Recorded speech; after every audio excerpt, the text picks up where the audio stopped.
तो हम political science की बुक 12th क्लास की पॉलिटिकल साइंस की बुक पढ़ रहे हैं, एनसीईआरटी।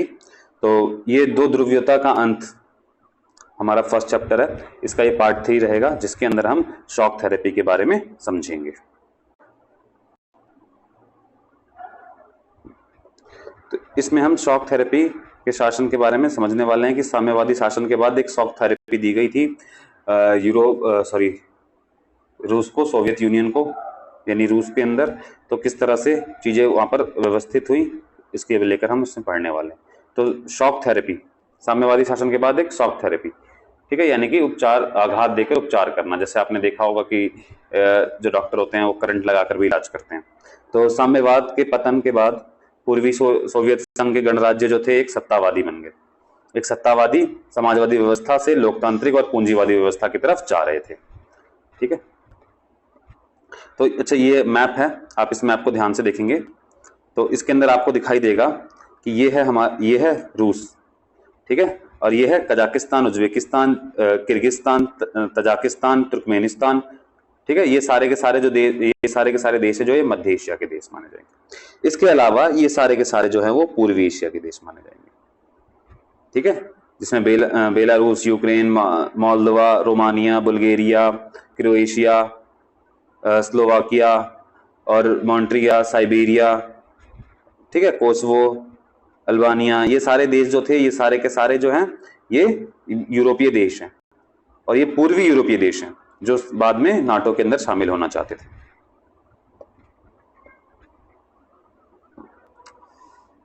तो जो शॉक थेरेपी थी उसके अंदर क्या था कि साम्यवाद यानी पूंजीवाद से अब एक अर्थव्यवस्था जो है लोकतांत्रिक गणराज्य पूंजीवाद की तरफ जा रहा था। तो ये काफी कष्टप्रद था से होकर गुजरा। जो साम्यवादी व्यवस्था थी वो उसको हटाने के लिए काफी कष्ट सहना पड़ा, और पूंजीवाद को लाने के लिए काफी कष्ट सहना पड़ा वहां की सरकारों को।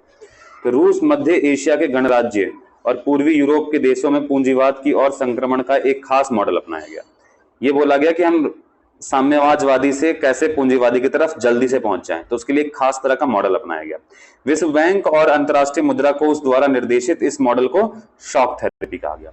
इसको किसने बताया था? ये बताया था विश्व बैंक ने और अंतर्राष्ट्रीय मुद्रा कोष ने इस तरह के मॉडल को ही बात करी। ये था आघात पहले पहुंचाएंगे और फिर उसका उपचार कर देंगे, यानी कि आघात भी पहुंचाएंगे और साथ में उपचार भी हो जाएगा।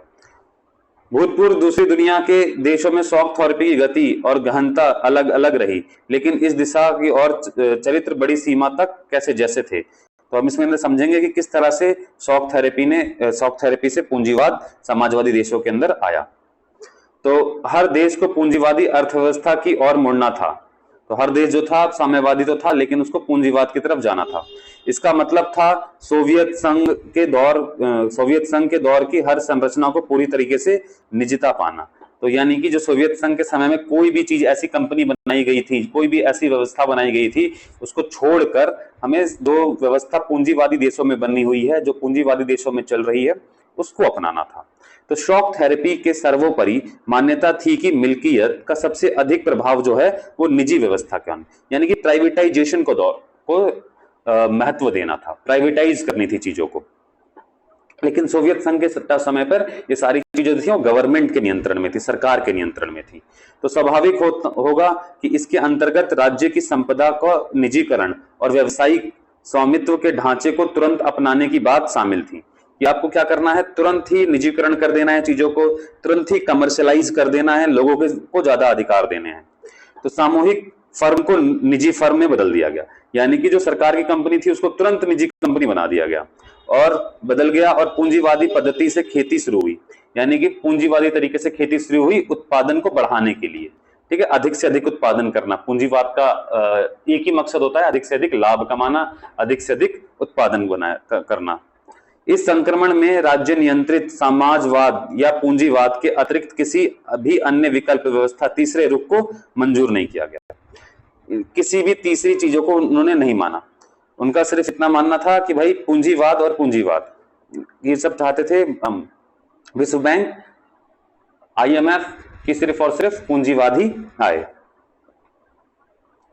तो शॉक थेरेपी कि इस अर्थव्यवस्थाओं के बाहरी व्यवस्थाओं के प्रति रुझान को बुनियादी तौर पर बदल गए। अब माना जाने लगा कि ज्यादा से ज्यादा व्यापार करके ही विकास किया जा सकता है। तो विकास का एकमात्र लक्ष्य क्या रह गया? अधिक से अधिक व्यापार, बिजनेस। इस तरह मुक्त व्यापार, और साथ में क्या बात की गई? फ्री ट्रेड, जो है ना, ट्रेड कैसा होना चाहिए? वो फ्री ट्रेड होना चाहिए, यानी मुक्त व्यापार। आप एक जगह से दूसरी जगह सामान के आवाजाही की कोई प्रतिबंध नहीं होना चाहिए, किसी भी तरीके से आप अपना सामान बनाकर कहीं भी बेच सकते हैं। तो ये अर्थव्यवस्था का एक मॉडल था पूंजीवाद का, कि मानव मुक्त व्यापार के रूप में अपनाया जाना जरूरी माना गया। पूंजीवादी अर्थव्यवस्था को अपनाने के लिए वित्तीयपन खुले तौर पर मुद्राओं को आपसी परिवर्तनीय और मुक्त व्यापार की महत्वपूर्ण हो गई। यानी कि पूंजीवादी व्यवस्था ने अपने आप को बड़ा वित्तीय खुलापन माना, वित्तीय खुलापन की बात की, यानी कि जो पैसे हैं वो आप कहीं भी इन्वेस्ट कर सकते हैं, ठीक है, और पैसा जो है वो कहीं भी फ्लो कर सकता है, किसी भी देश में आ जा सकता है। और मुद्राओं की आपसी परिवर्तनीयता, यानी कि आप एक्सचेंज जो करते हैं, जैसे डॉलर से रुपए में और रुपए से डॉलर में।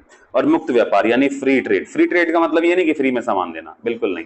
इसका मतलब है कि आप अपना सामान, जो आप कंपनी प्रोड्यूस करेगी, जो सामान बनाएगी, उसको आप कहीं पर भी बेच सकते हो, ठीक है। अंततः इस संक्रमण के में सोवियत खेमे के देशों के बीच मौजूद व्यापारिक गठबंधनों, तो जो व्यापारिक गठबंधन था इनके बीच में, सोवियत देशों के बीच में, को समाप्त कर दिया गया। यानी कि अब ये जो व्यापारिक संगठन, जो सोवियत संघ के अंदर ही एक व्यवस्था बनी हुई थी व्यापार करने की, उसको समाप्त कर दिया गया। खेमों के प्रत्येक देश को एक दूसरे से जोड़ने की जगह सीधे पश्चिमी मुल्कों से जोड़ दिया गया, ठीक है।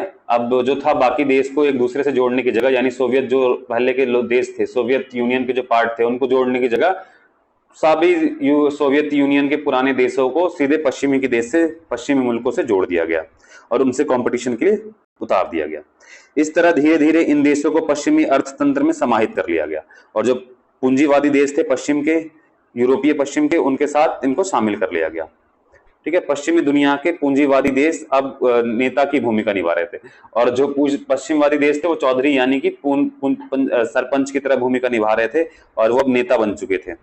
नेताओं की तरह भूमिका निभाते हुए अपनी विभिन्न एजेंसियों और संगठनों के सहारे इन खेमों के देशों के विकास का मार्गदर्शन और नियंत्रण करेंगे। तो अब इन लोग, ज्यादातर जो पैसा था रूस के अंदर जो लगा, वो बाहर के पश्चिमी देशों का ही लग गया, और पश्चिमी देशों के जो लोग थे उन्होंने ही ज्यादातर शॉक थेरेपी में जो कंपनी बेची गई उन सबको खरीदने पर भी नियंत्रण स्थापित कर लिया था। इसको हम अभी आगे इसमें पढ़ेंगे, और कि भाई यही लोग जो थे वो पूरे विश्व के अब नेता बन के बैठ गए थे। तो शॉक थेरेपी के परिणाम, तो शॉक थेरेपी के क्या परिणाम हो रहे हैं? शॉक थेरेपी के परिणाम, तो शॉक थेरेपी से रिजल्ट क्या आया? तो 1990 में अपनाई गई शॉक थेरेपी जनता के उपभोग और उसके आनंद लोग तक नहीं ले गई, जिसका उसने वादा किया था। तो शॉक थेरेपी में ये वादा किया गया था कि रातों रात आपकी चीजें जो है बदल जाएंगी, और आप जो है वो साम्यवाद से पूंजीवाद की तरफ चले जाएंगे, आपको अधिक स्वतंत्रता मिलेगी, आजादी मिलेगी। परंतु उस तरह की चीजें तो नहीं हुई, ठीक है। आजादी तो मिल गई पर पैसा नहीं था, ठीक है, उनको नुकसान हुआ। अमूमन शॉक थेरेपी से पूरे क्षेत्र की अर्थव्यवस्था तहस नहस हो गई, ठीक है। शॉक थेरेपी के आने से अर्थव्यवस्था जो थी वो पूरी तरीके से तहस नहस हो गई, और इस क्षेत्र की जनता को बर्बादी की झेलनी पड़ी। रूस में पूरा का पूरा राज्य नियंत्रित औद्योगिक ढांचा चरमरा उठा, यानी कि सरकार के कंट्रोल में जो ढांचा था, सरकार के कंट्रोल में जो कंपनियां थी, वो सारी की सारी तहस नहस हो गई।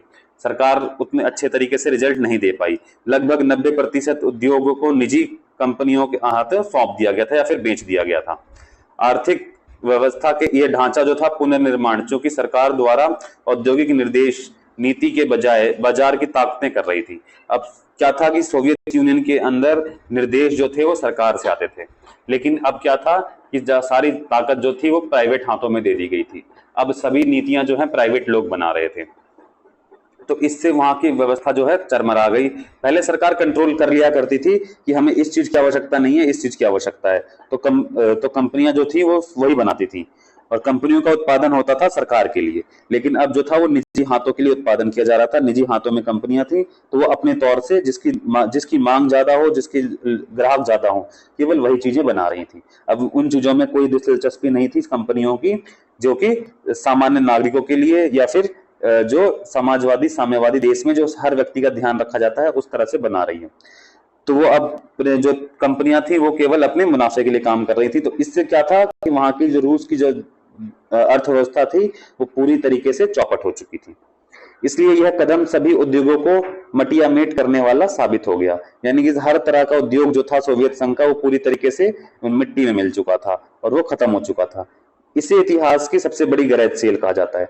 तो सोवियत जो शॉक थेरेपी है इसको सबसे बड़ी गैरेज सेल क्यों कहा जाता है? क्योंकि जो करोड़ों की कंपनियां थी उसको कौड़ियों के दाम बेच दिया गया, निजी हाथों को सौंप दिया गया। यानी कि सरकार की जो करोड़ों की कंपनियां हैं पूंजीवाद लाने के नाम पे बहुत ही सस्ते दामों में जो थी निजी हाथों में बेच दिया गया था। और ऐसा क्यों किया गया था? वर्ल्ड बैंक और आईएमएफ के निर्देश के अनुसार कि यहाँ पर जल्दी से हम पूंजीवाद लेके आ जाएंगे।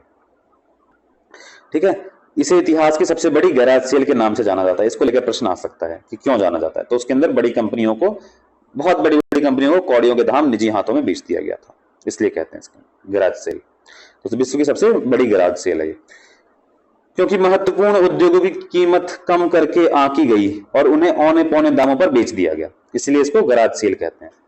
बेच दिया गया था। हालांकि इस महाबिक्री में भाग लेने के लिए सभी नागरिकों को अधिकार पत्र दिए गए थे कि नागरिक ही, हमारे नागरिक ही जो है वो इसको खरीद लें। लेकिन अधिकांश नागरिकों ने अपने अधिकार पत्र कालाबाजारियों के हाथों बेच दिए, क्योंकि उन्हें धन की जरूरत थी, उन्हें कंपनी की जरूरत नहीं थी, उन्हें पैसे की जरूरत थी। ठीक है, इसलिए उन्होंने अपने अधिकार पत्र जो थे वो लोगों को बेच दिए। रूसी मुद्रा रूबल, रूस के अंदर जो पैसा चलता है, जो मुद्रा चलती है जिसके आप एक्सचेंज कर सकते हैं, उसे रूबल कहते हैं। जैसे अमेरिका में डॉलर, भारत में रुपया के रूप में नाटकीय रूप से गिरावट आई। तो रूबल जो था डॉलर के मुकाबले काफी तेजी से नीचे गिर गया। मुद्रास्फीति इतनी ज्यादा होगी। मुद्रास्फीति का मतलब होता है महंगाई। जब महंगाई तेजी से बढ़ जाती है तो उसे हम मुद्रास्फीति कहते हैं। तो महंगाई मतलब मुद्रास्फीति इतनी ज्यादा बढ़ गई कि लोगों की जमा पूंजी जाती गई, खत्म हो गई। लोगों की जो जमा पूंजी थी वो इतनी खत्म हो गई। महंगाई इतनी तेज बढ़ गई कि जो लोगों ने पैसा जमा कर रखा था वो भी खत्म होने लगा। सामूहिक खेती की प्रणाली जो थी वो खत्म हो चुकी थी। यानी कि जो सामूहिक खेती लोग सब मिलकर एक साथ करते थे, वो उस तरह की जो खेती थी वो समाप्त हो चुकी थी। और लोग अब अपना खाद्यान्न की सुरक्षा मौजूद नहीं थी। अब सरकार ने भी गारंटी नहीं ले रखी थी कि वो उनके लिए खाना उपलब्ध कराएगी, क्योंकि साम्यवादी के अंदर तो ऐसा होता था कि सरकार की जिम्मेदारी होती थी खाना उपलब्ध कराने की। रूस ने खाद्यान्न का आयात करना शुरू कर दिया। आयात का मतलब होता है दूसरे देशों से सामान मंगाते हैं। निर्यात का मतलब होता है आप दूसरे देशों में सामान भेज रहे हैं। तो आयात का अर्थ है कि आपने बाहर से सामान मंगाना शुरू किया। ठीक है, रूस ने बाहर से खाने का सामान मंगाना शुरू किया। खाद्यान्न का मतलब खाने की चीजें। तो 1999 में वास्तविक सकल घरेलू उत्पाद 1989 की तुलना में कहीं नीचे था। तो 1989 में जितना सोवियत संघ उत्पादन कर पा रहा था, 1989 में सोवियत संघ जितना उत्पादन कर रहा था 1999 में उससे बहुत ही ज्यादा नीचे था। पुराना व्यापारिक ढांचा तो टूट चुका था। रूस का जो था पुराना व्यापारिक ढांचा जो था वो पूरी तरीके से टूट चुका था, लेकिन इसकी जगह कोई वैकल्पिक व्यवस्था नहीं हो पा रही थी। यानी 10 सालों के अंदर भी अभी तक कोई व्यवस्था रूस के अंदर नहीं हो पा रही थी। समाज कल्याण की पुरानी व्यवस्थाओं को क्रम से नष्ट किया गया। यानी कि जो समाज कल्याण की बातें की गई थी पुरानी व्यवस्था के अंदर, उसको नष्ट किया जाने लगा। सरकारी रियायतों के खात्मे के कारण ज्यादातर लोग गरीबी में पड़ गए। अब जो सरकारी जो चीजें थी वो नहीं मिल रही थी लोगों को, तो ज्यादातर लोग जो थे वो गरीबी की तरफ जाते दिखे। मध्यम वर्ग जो था वो समाज के हाशिए पर आ गया। तो मध्यम वर्ग जो था वो समाज के हाशिए पर यानी गरीब होता चला गया। अकादमिक और बौद्धिक कामों में जुड़े लोग बिखर गए। तो यानी कि जो अकादमिक कामों में, पढ़ने लिखने के कामों में थे और बौद्धिक लोग थे, वो लोग बिखर गए और बाहर चले गए। यानी विदेशों में उन्होंने विदेशों में अपना घर बना लिए, विदेश में जाकर रहना पसंद किया उन्होंने। कई देशों में एक माफिया वर्ग यानी कि जयराम पेशा लोग, माफिया लोग उभरा। उन्होंने अपने अधिकतर आर्थिक गतिविधि को अपने हाथ में नियंत्रण में ले लिया। एक माफिया आया जिसने, मतलब कई माफिया लोग उभर आए और उन्होंने आर्थिक गतिविधियों को अपने हाथ में ले लिया। ठीक है, अपने नियंत्रण में ले लिया। और निजीकरण ने इन नई विषमताओं को जन्म दिया, और निजीकरण ने इस तरह की विषमताओं को जन्म भी दिया। पूर्व सोवियत संघ में शामिल रहे गणराज्य, खासकर रूस रूस में अमीर और गरीब लोगों के बीच तीखा विभाजन हो गया। तो खासकर अमीर लोग और गरीब लोगों के बीच में एक तीखा विभाजन सा हो गया। मतलब बहुत तीखी विभाजन हो गया, बहुत बड़ी खाई हो गई अमीर और गरीब के बीच में। अमीर लोग अमीर होते गए और जो गरीब थे और ज्यादा गरीब होते गए। पहले की व्यवस्था के विपरीत अब धनी और निर्धन लोगों के बीच बहुत गहरी खाई और गहरी असमानता थी, यानी कि बहुत ज्यादा आर्थिक रूप से पिछड़ापन आ गया निर्धनों के बीच में और बहुत ज्यादा अमीर हो गए धनी लोग। अधिक आर्थिक बदलाव को बड़ी प्राथमिकता दी गई। सबसे ज्यादा जो प्राथमिकता मिली वो थी आर्थिक बदलाव को, और उस पर पर्याप्त ध्यान भी दिया गया, और साथ ही उस पर एक पर्याप्त ध्यान भी दिया गया कि भाई आर्थिक बदलाव जो है वो समाज में आए। लेकिन लोकतांत्रिक संस्थाओं के निर्माण के कार्य में प्राथमिकता के साथ नहीं हुई। लेकिन लोकतंत्र की जो बात की गई थी कि पूंजीवाद आएगा तो साथ में लोकतंत्र लाएगा, वो संभव नहीं हो पाया। लोकतांत्रिक संस्थाएं नहीं बनाई पाई। इन सभी देशों के संविधान हड़बड़ी में बने, बिल्कुल हड़बड़ी में तैयार कर दिए गए। रूस सहित अधिकांश देशों में राष्ट्रपति के कार्यपालिका का प्रमुख बनाया गया, यानी अमेरिका वाली पद्धति अपनाई गई और राष्ट्रपति को ही देश का प्रमुख बना दिया गया, और उसके हाथ में लगभग सारी हर संभव शक्ति जो थी वो दे दी गई, थमा दी गई। और फलस्वरूप संसद उपेक्षित कमजोर संस्था रह गई, और संसद के पास उतनी ज्यादा अधिक शक्ति नहीं रह गई, और संसद जो थी वो कमजोर हो गई। मध्य एशिया के देशों में राष्ट्रपति को बहुत अधिक शक्तियां प्राप्त थीं, और इनमें कुछ सत्तावादी हो गए, और कुछ ने परमानेंटली अपने आप को वहीं का घोषित कर दिया कि भाई अब मैं ही सत्ता पे बना रहूंगा जब तक जीवित हूं। मिसाल के तौर पर तुर्कमेनिस्तान और उज्बेकिस्तान के राष्ट्रपतियों ने पहले तो अपने आप को 10 वर्ष के लिए राष्ट्रपति पद पर रखा, और फिर अपनी समय सीमा को इसके बाद और बढ़ा दिया अगले 10 सालों के लिए।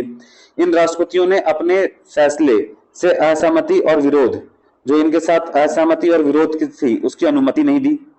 ठीक है, अधिकतर देशों में न्यायिक संस्कृति और न्यायपालिका की स्वतंत्रता को स्थापित करने का काम अभी करना बाकी था। न्यायपालिका पर तो ध्यान ही नहीं गया, सारे ध्यान किस पे था? पूंजीवाद को स्थापित करने पे। इस चक्कर में लोकतंत्र की स्थापना सही से नहीं हो पाई, संविधान हड़बड़ी में बना दिया, और न्यायपालिका को शक्तियां तो दी ही नहीं। ठीक है, रूस सहित अधिकांश देशों की अर्थव्यवस्था ने सन 2000 में अपनी आजादी के 10 साल बाद खड़ा होना शुरू किया। तो सन 2000 में जाकर रूस ने अपना चलना शुरू किया, अपने आप को खड़ा किया। इन अधिकांश देशों की अर्थव्यवस्था पुनर्जीवन का कारण था खनिज, और जो अर्थव्यवस्था जो इसकी खड़ी हो पाई रूस की, उसका सिर्फ एकमात्र कारण था खनिज, जिसमें तेल और प्राकृतिक गैस, धातु जैसे प्राकृतिक संसाधन का निर्यात शामिल था। रूस ने अपनी अर्थव्यवस्था को खड़ा करने के लिए तेल और प्राकृतिक गैसों का निर्यात करना शुरू कर दिया। रूस, कजाकिस्तान, तुर्कमेनिस्तान, उज्बेकिस्तान और अजरबैजान तेल और गैस के बड़े भंडार हैं। ठीक है, उत्पादक देश हैं, इनके पास बड़ा एक तेल और गैस का भंडार है। बाकी देशों को अपने क्षेत्र से तेल की पाइपलाइन गुजारने के कारण उनका फायदा हुआ। तो जो इन देशों से पाइपलाइन से तेल जा रहा था दूसरे देशों में, तो जो पाइपलाइन जा रही थी तो सब किराया उनको मिलता था, तो इससे उनको काफी ज्यादा फायदा हुआ। इस एवज में उनको किराया मिला और इससे उनको फायदा हुआ। एक हद तक विनिर्माण का काम भी फिर शुरू हुआ, और एक हद तक फिर से जो दोबारा वहां पे विनिर्मित चीजें शुरू हुई, यानी विनिर्माण का कारण फिर से शुरू हो गया था रूस के अंदर। संघर्ष और तनाव। ठीक है, तो हम संघर्ष और तनाव की तरफ बढ़ रहे हैं, संघर्ष और तनाव को पढ़ेंगे। तो एक संघर्ष और एक तनाव की स्थिति देखने को मिली। तो पूर्वी सोवियत संघ के अधिकांश गणराज्य संघर्ष की आशंका वाला क्षेत्र था। तो पूर्वी सोवियत संघ के अधिकांश जो गणराज्य थे वहां पर एक संघर्ष को देखने को मिला।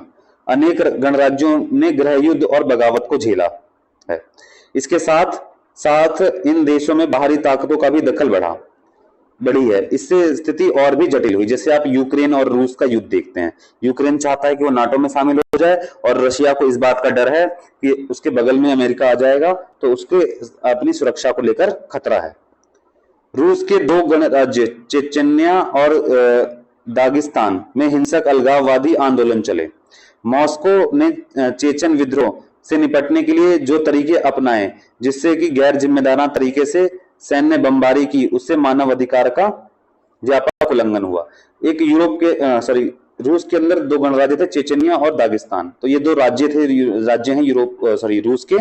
इन लोगों ने कहा कि वो रूस के साथ नहीं रहना चाहते, और उन्होंने अपने आप को अलग करने की कोशिश की, और उसके एवज में उनको मिली सैन्य बमबारी। तो मानव अधिकार को बहुत बुरी तरीके से वहां पे उल्लंघन हुआ, वहां के लोगों को काफी दबाया गया और काफी हिंसा भी हुई, और आजादी की लेकिन उनकी आजादी की आवाज दबाई नहीं जा सकी। लेकिन आज भी उनकी जो आवाज थी वो दबाई नहीं जा सकी। पूर्वी मध्य एशिया में तजाकिस्तान मध्य एशिया के अंदर तजाकिस्तान 10 वर्षों तक यानी कि 2001 तक गृह युद्ध की चपेट में रहा। इस पूरे क्षेत्र में कई सांप्रदायिक संघर्ष चल रहे थे। अजरबैजान का एक प्रांत नागरोन खरबखा है। यहाँ कुछ स्थानीय अर्मेनियाई अलग होकर अर्मेनिया से मिलना चाहते हैं। तो वहां पर जो कुछ अर्मेनिया अजरबैजान के लोग हैं वो वहां का एक इलाका लेके वो अर्मेनिया के साथ मिलना चाहते हैं क्योंकि उनकी अर्मेनिया से ज्यादा नजदीकी है। और जर्गिस्तान के 2 प्रांत स्वतंत्रता चाहते हैं। जॉर्जिया के 2 प्रांत जो हैं वो अपने आपस में गृह युद्ध लड़ रहे हैं। जॉर्जिया के 2 प्रांत और वो स्वतंत्र होना चाहते हैं। और यूक्रेन का किर्गिस्तान तथा जर्जरिया में मौजूद शासन व्यवस्था को उखाड़ फेंकने के लिए आंदोलन कर रहे हैं। कई देश प्रांत नदी जल के सवाल पर भी आपस में भिड़ गए। इन सारी बातों की वजह से अस्थिरता का माहौल है। आम नागरिकों का जीवन जो है वहां पर दुर्भर हो गया है कि वहां पर कई तरह की समस्याएं भी है जो सोवियत संघ से अलग होने के बाद देखने में आई, सोवियत संघ के विघटन के बाद देखने में आई। मध्य एशिया गणराज्यों में हाइड्रोकार्बनिक यानी कि पेट्रोलियम है संसाधनों का विशाल भंडार है।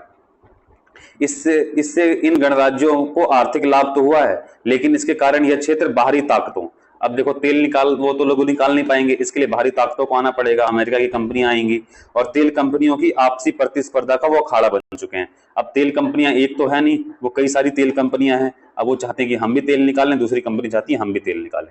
तो वो उन्होंने इन देशों को अपनी प्रतिस्पर्धा का अखाड़ा बनाकर रख दिया है और कंपनियां आपस में लड़ती हैं, जिसके कारण जो असली लड़ाई जो है वो जमीन पे देखने को मिलती है और वो इन मध्य एशिया के देखने को में मिलती है।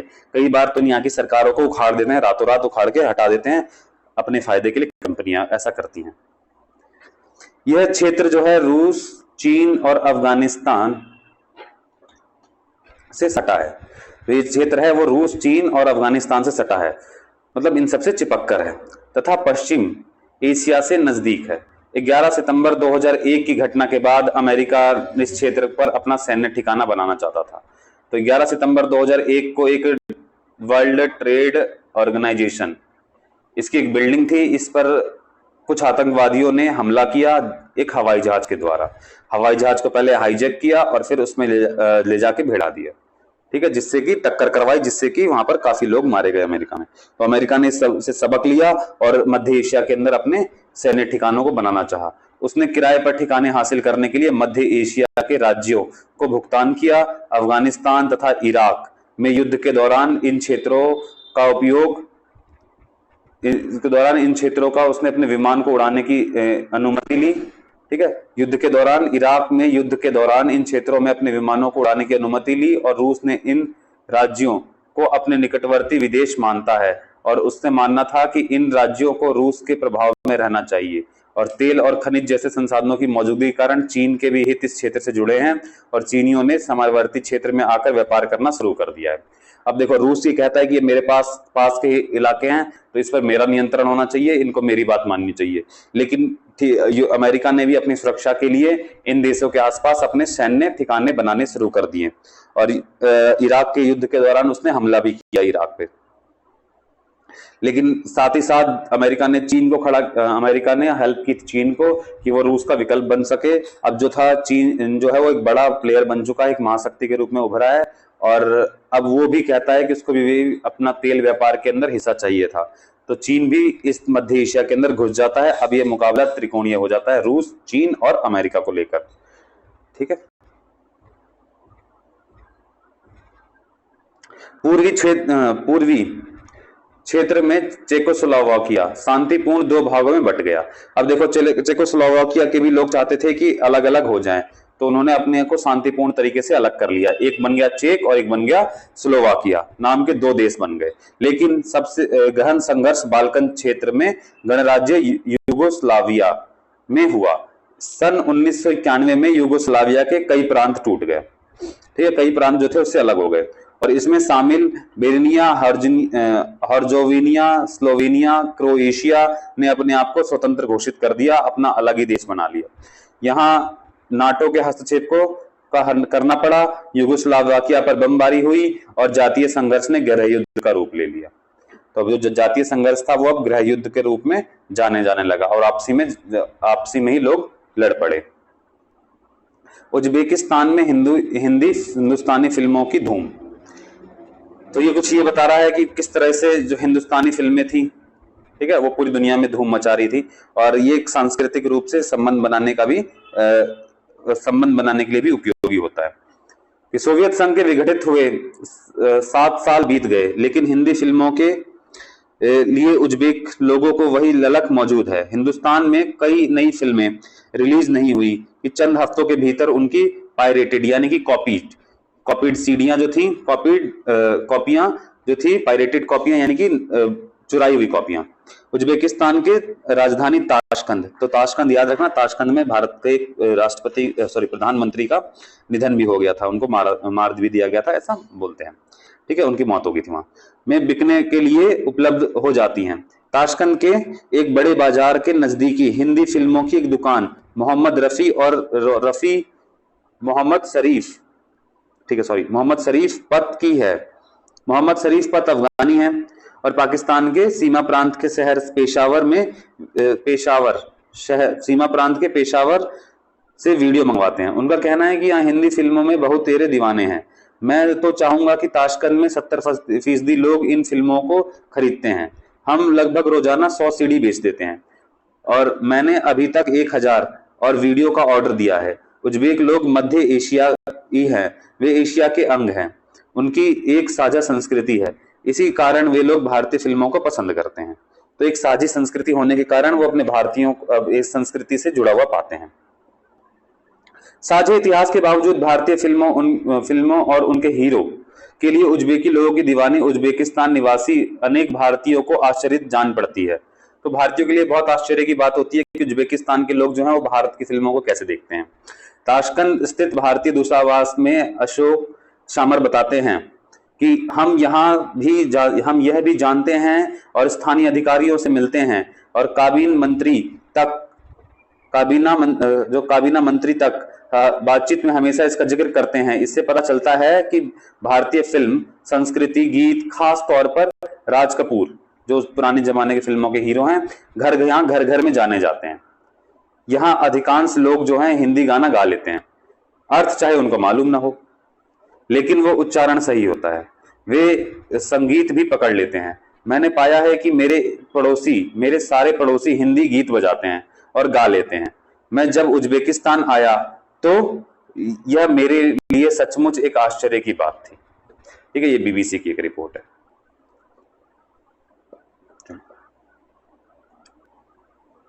ठीक है, तो इसके बाद जो है वो ये है। ठीक है, तो हम इसको ना नेक्स्ट पार्ट में करेंगे पूरा, नहीं तो फिर ये ज़्यादा बड़ा हो जाएगा।